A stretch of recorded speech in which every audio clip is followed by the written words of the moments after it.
Think the federal census is all there is? Well, think again, because many of the United States states ran their own censuses, some even decades before statehood.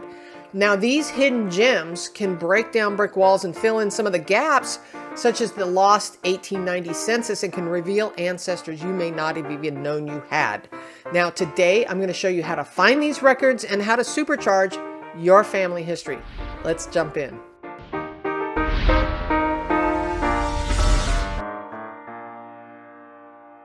So before we get started, I just want to be clear.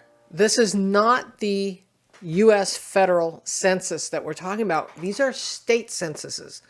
And these censuses, not every state, not every county, but as I was preparing for this and I was actually putting together this very robust handout, I was shocked at how many states had state censuses. And a lot of times these censuses are conducted in between the federal census. So if we have federal censuses from 1790 to currently available 1950, right, every 10 years, the state censuses often are on the five. So maybe 1875, 1885, and so on. So they help fill in those gaps, right?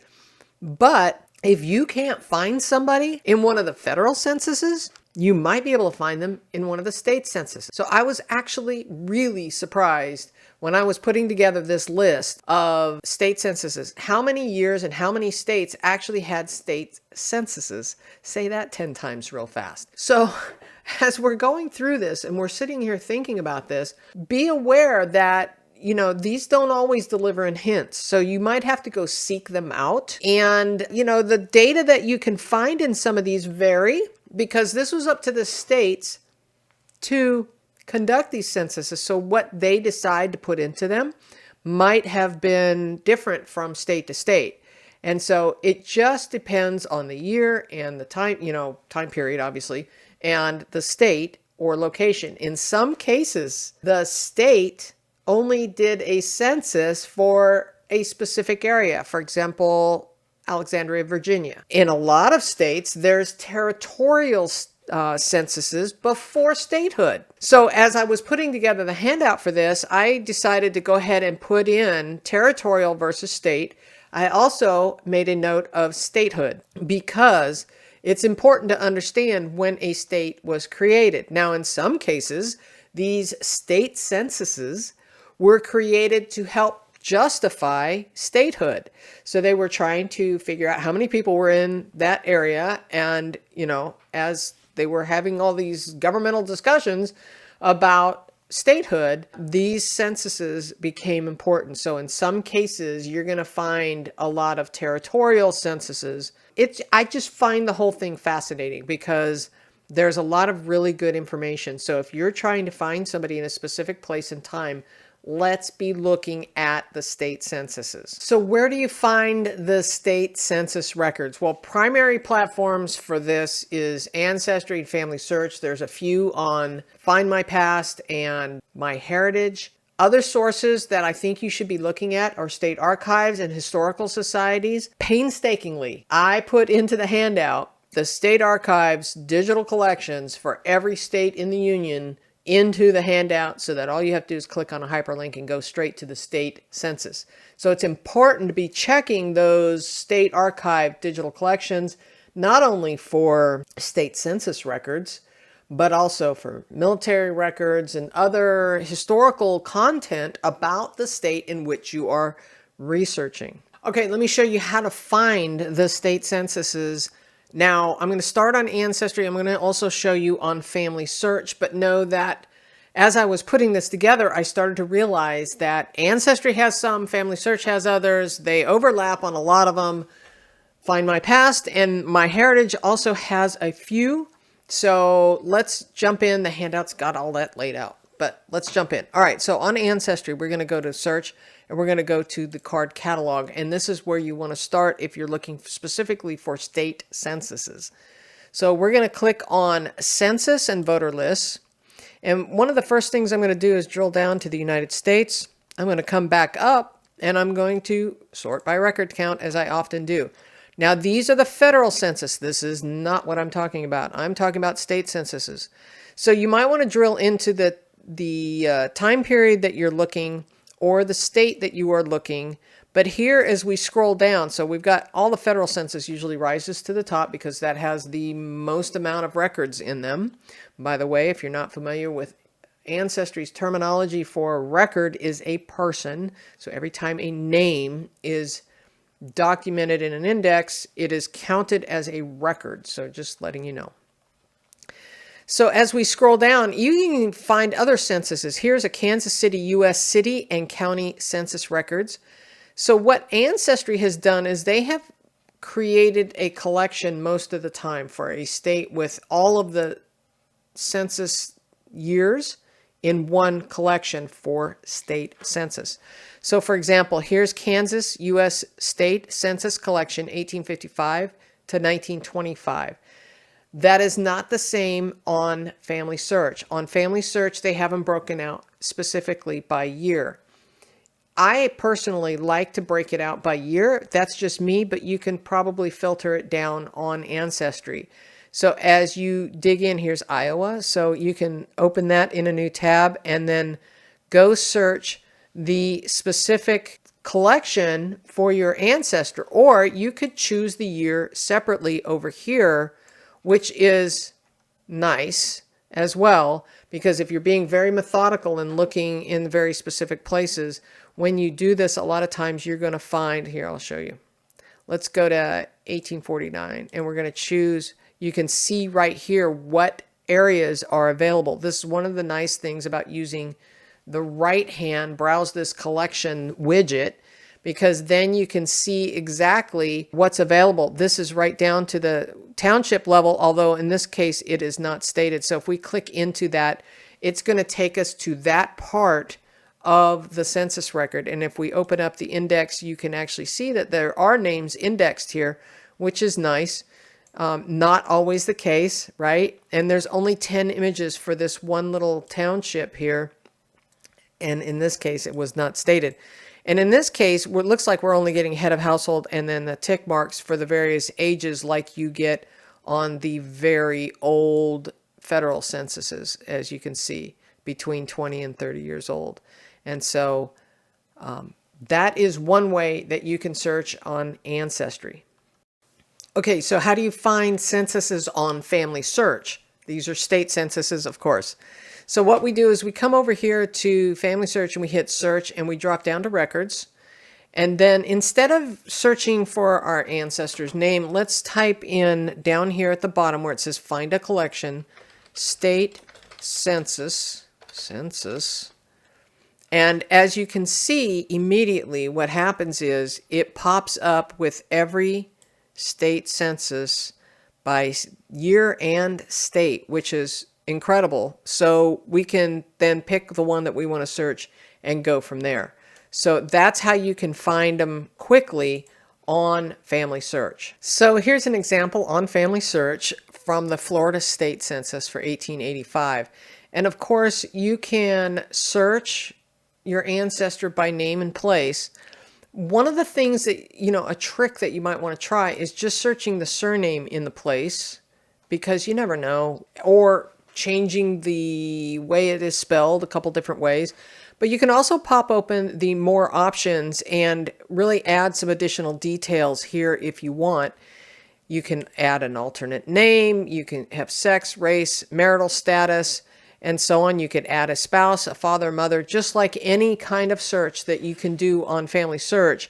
You have the ability to add additional details to help refine your search if you're getting too many results. Let me show you something. This is from the handout, and for Michigan, for example, here's where I put statehood was in 1837. Therefore, you can see that there's two territorial censuses prior to statehood. Therefore, they're labeled as territorial, right? Well, here in 1834, you have a territorial. This means head of household. Basically, the only thing that was listed on the census was the head of household as far as names go.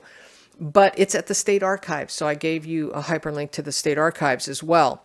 And in 1845, 1854, 64, and 74. They're all at the state archives, but it's only for males 21 and older. And so it just depends on the state and the time period.